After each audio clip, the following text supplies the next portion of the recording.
શ્રી વલ્લભાધીશ કી જય, गिरिराज धरण की जय, श्याम सुंदर श्री अमने महारानी की जय, श्री गुसाई जी परम दयाड़ की जय, श्री गोकुल नाथ की जय, दाव दयाल की जय, श्री नवनीत प्रिया लाल की जय, अपने माथे बिराजता सेव्य स्वरूप की जय।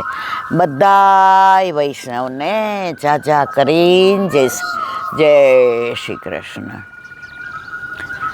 लालन जागो बोर भयो बोर, विकसे कमलवी मलबानी सब, बोलन लागे पंछी चहुर, दूध दही पकवान मिठाई, लीजे माखन रोटी बोर, रसिक प्रीतम सो कहत नंदरान, उठ बैठे हो नंद किशोर, लालन जागो भोर भयो भोर। વ્રજ નંદ બાવાની ડેલી આ રહી જો અહીંયા ગુસાઈજીના બેઠકજી, આ સૂર્યનારાયણ જો ભોર ભયો ભોર, આ સૂર્યનારાયણ ઠાકોરજીને જગાવવા માટે પેલો ધીમો ધીમો પ્રકાશ, પ્રભુને શ્રમ ન પડે અને પોતાને પહેલાં પ્રભુના દર્શન થાય તો કોમળ કોમળ કિરણો, કોમળ કોમળ પ્રકાશ અને કોમળ કોમળ તેજ તમે બધા જ દર્શન કરો। આજે અત્યારમાં 6:30 વાગ્યામાં અમને એમ થયું કે આજે અમે તો આનંદ માણીએ છીએ, અમે તો આ આનંદને લઈને ઘૂંટડે ઘૂંટડે પીએ છીએ, પણ મારા પ્રાણ થકી મને વૈષ્ણવ વાલા કદાચ બધા જ અહીંયા આવી શકે કે ના આવી શકે। ગુસાઈજીની કૃપા તો એવી છે કે તુમ આવો રી આવો સબ મંગલ ગાવો રી ગાવો, પણ આપણે બધા કંઈક ને કંઈક સાંસારિક કારણસર આવા રળિયામણા બેઠકજી, ગુસાઈજીના સુંદર સ્વરૂપ તમે જુઓ તો અંદર ગિરધરજીના પાદુકાજી, ઠાકોરજી તમે જુઓ તો એટલું સરસ વાતાવરણ, ગૌશાળા, આ ખેતરમાં મગ ને બધું વાવ્યું છે અને સૂર્યનારાયણ ધીમે ધીમે ધીમે, જેવી રીતે આપણે વલ્લભનું એક નામ કહીએ છીએ કે ભક્તિ માર્ગામ ભજ માર્તંડ, ભક્તિના સૂર્ય અમારા વલ્લભ, કરોડો જન્મોથી અમે વિખૂટા પડેલા એટલે અમને દુસંગ લાગી ગયો હતો અને અમે જેવી રીતે ઓલા બીજને વાવવું હોય તો એ બળેલું ન હોવું જોઈએ, એ શેકેલું ના હોવું જોઈએ, નહીંતર તમે વાવો તો ગમે એટલું ખાતર આપો, ગમે એટલો પ્રકાશ આપો કે ગમે એટલું જળ આપો પણ એ બે ઉગે નહીં। પણ આ તો લૌકિક બીજની વાત છે, મારો વલ્લભ તો આપણા માટે થઈને ઉઘાડા ચરણે, અત્યારે આવું સરસ છે તોય આપણે એમ કહીએ કે આ જંગલમાં મંગલ છે, મને તો અહીંયા જરાય જંગલ નથી લાગતું, મને તો અહીંયા વ્રજમાં આવી ગયા છીએ, ચારે બાજુ વાતાવરણ જુઓ, સૂર્યનારાયણ આમ આમ ટૌકા કરીને કહી રહ્યા છે કે પ્રભુ તમે જાગો ને તો સૌથી પહેલાં દર્શન મને થાય। તો ગાયો, અહીંયા ગૌશાળા સુંદર, નાના નાના બછરા એ આવીને ઊભા રહી જાય, પ્રભુ પહેલાં દર્શન અમને થાય અને મોર તો રહી જ ન જાય, ટેહું ટેહું કરીને એવા ધાબે આવી જાય અને આ કોયલ ને પોપટ ને જુઓ, પક્ષીઓ ને બધું, આ વૃક્ષો ને આ નાળિયેરના ઝાડ ને આ બધા ખેતરો ને બધાયને સવારે ઠાકોરજીના દર્શન માટેની જે લાલાયતા હોય છે એમાં આજે અમારો 2 દિવસથી અમારો મેળ પડી ગયો। જેને વિઠ્ઠલ નાથ વિચારે રે તેને પ્રગટ પદાર્થ ચારે રે, અમારું ગુસાઈજીએ વિચાર્યું એટલે અમે અહીંયા આવ્યા છીએ। અમારો મનોરથ ગમે એવો હોય પણ ગુસાઈજી ના બોલાવે ત્યાં સુધી અમે અહીંયા આવી શકીએ નહીં. અને એ પાછું બરડિયામાં રહેવું અને એનું વાતાવરણ, અંદરની બધી ટેલ મળવી. વહુજી પધાર્યા છે, એમના સ્વરૂપની અંદર તલ્લીન થઈ જાવું. ગૌશાળામાં વૈષ્ણવ આવે તો આયે મેરે નંદન નંદન કે પ્યારે. અને અહીંયા જે સગવડ, અહીંયા જે સાચવે છે, કદાચ પિયરમાં તો આપણને કોઈ કંઈ આંચકો કરી લે, પણ અહીંયા તો જે બધો પ્રેમ મળે છે ત્યારે એમ થાય છે કે ગુસાઈજી પરમ દયાળ છે, ગુસાઈજી પરમ કૃપાળ છે. આ લીધું તમે પ્રકાશનું આ બધું. તો એવા આ બેઠક છે. આજે તમે ગમે ત્યાં હોટેલમાં ઉતરો, 50 લાખ ખર્ચો, મારા વાલા આવું વાતાવરણ, આ બધું માહોલ, આ ગુસાઈજીના શ્રી અંગની સુગંધ, આ ગૌશાળા, આ ખેતરો, નથી અહીંયા કોઈ પોલ્યુશન, નથી અહીંયા કોઈ વાહન, નથી અહીંયા કોઈ ટ્રાફિક. અહીંયા છે તો એકલા ગુસાઈજી ઠાકોરજી. એમાંય ઠાકોરજી પધરાવીને મને તો એ વિચાર આવે કે ઠાકોરજી કાયમ બધાય લાલન ગુસાઈજીને કાકાજી કાકાજી કરે. તો ઠાકોરજી કાકાજી કહેતા હતા. તો અમારા ઠાકોરજી ક્યાર નહીં કહેતા હતા मैं तो काकाजी के पास जाऊँगो, मैं तो काकाजी के पास जाऊँगो. પણ જીવ શું સમજી શકે મારા વાલા. એટલે જે બોતળા હોય ને એને પછી ગુસાઈજીએ સમજાવી દીધું કે હવે પ્રભુ આ તમારી ગાંડી માને લઈને આ પધારો. તો મારા પ્રભુ કાકાજી પાસે પધાર્યા અને મારો હાથ પકડીને લઈ આવ્યા. ગુરુ બિન કોણ કરે એસી સખી, ગુરુ બિન કોણ કરે. ગુસાઈજી અને વલ્લભ બેય એક છે. જે એનામાં ભેદ માને એને તમારે અસુર માનો. તો આવા બરડિયાના બેઠક છે, મૂળ ગોમતાના બેઠક છે, ગાગા ગુગળના બેઠક છે, પિંડ તારકના બેઠક છે, ગોપી તળાવના બેઠક છે, દ્વારકાના બેઠક છે, શંખોદ્વારના બેઠક છે. તમે ક્યાંય પણ જાઓ તો આ જ વાતાવરણ વ્રજનું તમને બધે જ માણવા મળે. વ્રજ યાદ આવે, વ્રજની સુધી તમારામાં આવે ત્યારે માનો કે તમે વ્રજ સુધી નથી પહોંચી શકતા તો તમે સૌરાષ્ટ્રની બેઠકોમાં આવો તો વ્રજ સાક્ષાત પ્રભુ અહીંયા લઈને પધાર્યા છે એની પ્રતીતિ તમને થયા વિના રહે છે નહીં. અહીંયા હીરામાં હતા, એનો એક નાનો પ્રસંગ કહી અને પછી આગળનો સત્સંગ પછી કરીશું.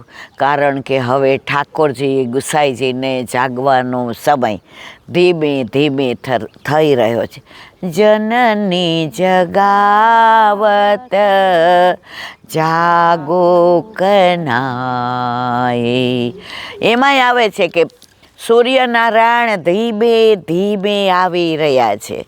દરેક પ્રભુને બનાવવાળા, પ્રભુ સૂર્યને બનાવવાળા, ચંદ્રને બનાવવાળા, કુદરતને બનાવવાળા, નદી, ડાળા, પ્રકાશ, મને, તમને, પશુને, પક્ષીઓને, આ બધા ઉપર કૃપા કરવાવાળા, આપણા ઘરે આપણા માથે બિરાજતા આપણા ઠાકોરજી જ. અને એની કૃપાથી ને ગુસાઈજીએ જે કૃપા કરી છે એ શબ્દોમાં વર્ણી શકાય એમ નથી. અહીંયા બરડિયાની સાચો બની ગયેલો એક પ્રસંગ કહી અને બાકીનો સત્સંગ સાંજે કરીશું. કારણ કે હવે જાગવામાં ઠાકોરજીને એવું હોય કે માં ન જગાડે ત્યાં સુધી આંખો મૂંદે, બગાસા ખાય, ઓઢેલું પાછા ઓઢી લે, પડખું ફરે પણ જાગે નહીં. જ્યારે માં આવીને વાલ કરે, ચરણ ચાપે, લાલા બહુ થક ગયો ક્યાં, દેખ ભોર ભઈ પનઘટ પે પંછી જાગે, કમલ વિકસે પનિહારી ચલી પનિયા ભરને, દેખ મધુમંગલ શ્રીદામા તોક્ષખો લલિતા વિશાખા શુભગા કેતકી સંજાવલી રહી આવી ગયા છે. મૈયા લાલા કે મુખારવિંદ કે દર્શન કરાવો ને, કલ લાલા કો મુખ દેખ કે दधी बेचन गई थी तो तुरंत ही दधी दुगुने भाव में बिक गयो तो और घर आई तो कजरी ने बछड़ा थाया था। माँ યમુનાજી કહે છે કે લાલો એટલો નટખટ છે, જે ઘાટ ઉપર હું કેસર ઘોળી રાખું એ ઘાટ ઉપર ના આવે અને બીજા ઘાટ ઉપર જાય. હવે હું એની નટખટ વિદ્યા બરાબર જામી ગઈ છું, એટલે આખા યમુનાજીમાં જળ મેં ઘોળી રાખ્યું છે કેસર કે મારા વાલા તમે જસોદા ઘાટ આવો કે ગોવિંદ ઘાટ આવો, ઠકરાળી ઘાટ આવો કે બ્રહ્માંડ ઘાટ આવો, તમે વલ્લભ ઘાટ આવો, ગમે ત્યાં ઘાટે પધારો સ્નાન કરવા તો બધામાં કેસરિયા જળ ઘોળેલા જ છે. અને ગાયો તો આમ ગ્રીવા કરીને બેઠી છે. માં આખી રાત લાલાના મુખારવિંદના દર્શન નથી કર્યા તો અમને કરાવો ને ઠાકોરજીના દર્શન.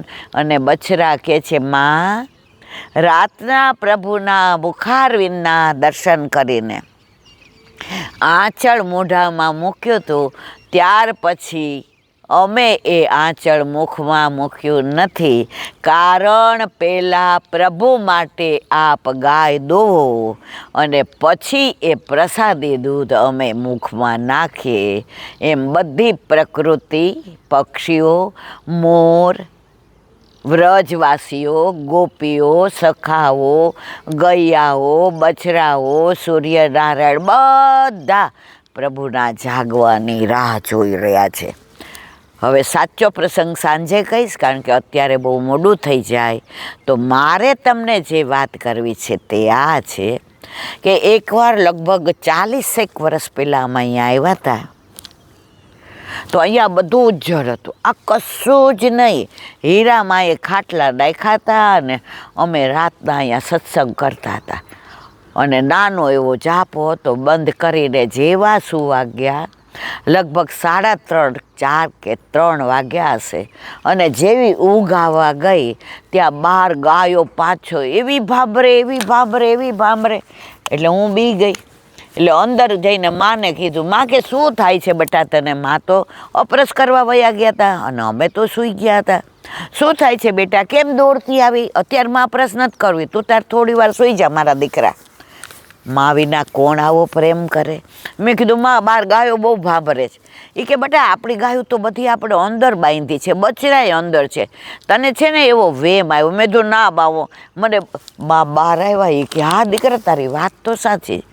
માં બહાર આવીને જોયું તે જે ગાયો વહુ કે ગઈ હતી 5-6 ગાયો બધી અહીંયા મૂકીને વયા ગયા હતા અને ભાંભરતી હતી. માએ બધી ગાયોને વાલ કરી, પૂંછને પચકોરી, બધી ગાયો અંદર લીધી. તો અમારી ભેગા 2-3 વૈષ્ણવ હતા, એણે કહ્યું માં તો આ વહુકી ગયેલીનું શું કરશું?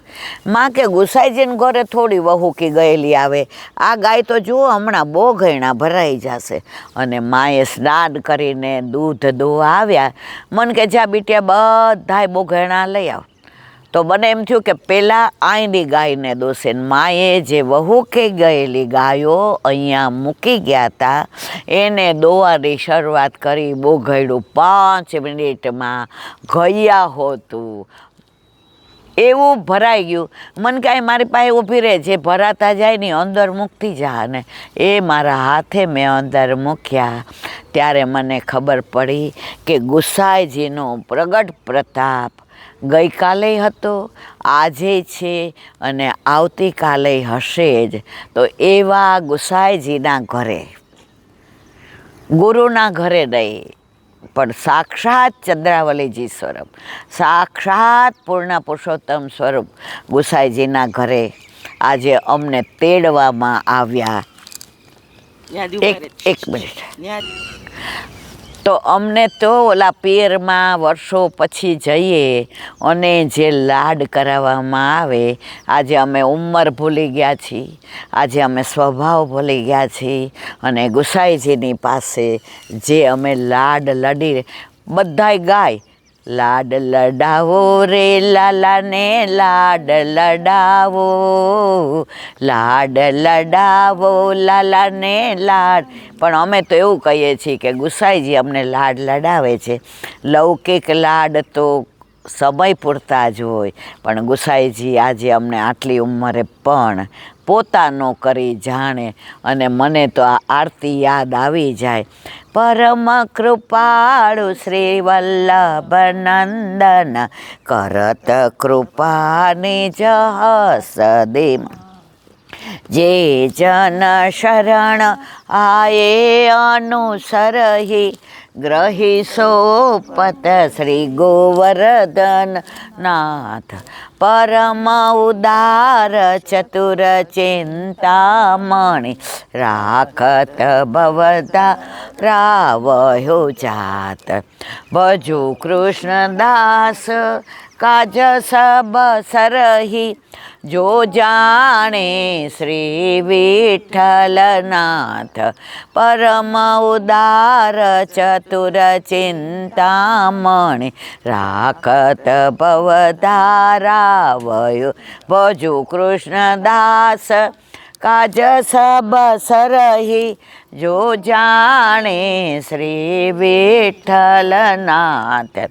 પરમ કૃપાળુ શ્રી વલ્લભ નંદન, કરત કૃપા નિજ, કરત કૃપા નિજ, કરત કૃપા નિજ હસ્તેમાં. એવા પરમ કૃપાળુ, પરમ દયાળુ જ્યારે ગુસાઈજીને 6 મહિનાનો વિપ્રયોગ ચંદ્ર સરોવર પર થયો અને ગિરધરજીને ટોડરમલ મથુરામાં મળ્યા અને પૂછ્યું, જયરાજ શું કરે છે, પ્રસન્નતામાં બિરાજે છે? ત્યારે ગિરધરજીએ કહ્યું કે કાકાજીને તો શ્રીનાથજીની સેવામાંથી કૃષ્ણદાસ અધિકારીએ દૂર કર્યા છે. તરત કૃષ્ણદાસ અધિકારીને જેલમાં નાખ્યા અને ગુસાઈજીને કહ્યું, આપ સેવા કરવા પધારો. સ્નાન કરી અને જેવા પર્વત ગિરાજી ઉપર ગયા અને દરવાજામાં ઊભા રહીને કહ્યું, એ કૃષ્ણ, એ કૃષ્ણ, આવને બહાર, તું કે ત્યારે હું અંદર આવું. ત્યારે બધાએ કહ્યું, કૃષ્ણદાસ અધિકારીને તો જેલમાં નાખ્યા. ત્યારે ગુસાઈજી પરમ દયાળે કહ્યું, મારો કૃષ્ણદાસ નહીં આવે ત્યાં સુધી હું અંદર પગ નહીં મૂકું. અને તરત કૃષ્ણદાસને છોડાવીને લાવ્યા અને કૃષ્ણદાસ અધિકારીએ સાષ્ટાંગ દંડવત પ્રણામ કર્યા અને આ ગાયું પરમ કૃપાળુ શ્રી વલ્લભ નંદન. તો આ બધા આપણા દોષ પણ દૂર કરીને, આપણા દોષની સામું જોયા વિના આજે ગુસાઈજીએ કૃપા કરીને અહીંયા બોલાવ્યા. આ વાતાવરણ અહીંયા ગુસાઈજી સાક્ષાત બિરાજે છે એનું ફીલ કરાવ્યું અને અંદર જે અમારા ઠાકોરજીને ગોદમાં લીધા. તો આજે અમે જે આનંદ કર્યો એ શબ્દો દ્વારા વર્ણવી શકાય એવો નથી. બસ હવે ઠાકોરજીને જગાવવા જઈએ અને બાકીનો સત્સંગ જ્યારે કરાવે ત્યારે કરીએ. બોલો વલ્લભાધીશ કી જય.